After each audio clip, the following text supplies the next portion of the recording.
देवाचे म्हणोनी देवी अनादर, हे मोठे आश्चर्य वाटत असे. आता येरा जना म्हणावे ते काही, जया भारडोई संसाराचा.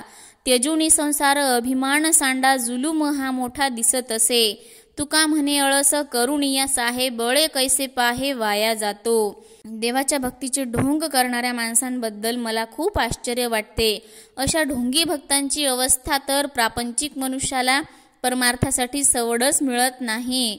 परमार्थासाठी संसाराचा त्याग करून त्यांच्या मनात अहंकार जातच नाही, उलट वाढतच राहतो.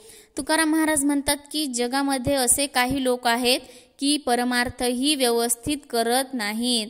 ते फक्त आळसात वेळ घालवतात. ते कुठलंही कामही करत नाहीत, नीट प्रपंचही करत नाहीत आणि देवाचं नामस्मरण तर नाहीच नाही. असे मनुष्य आळसामुळे बळेच कसे वाया जातात ते पहा.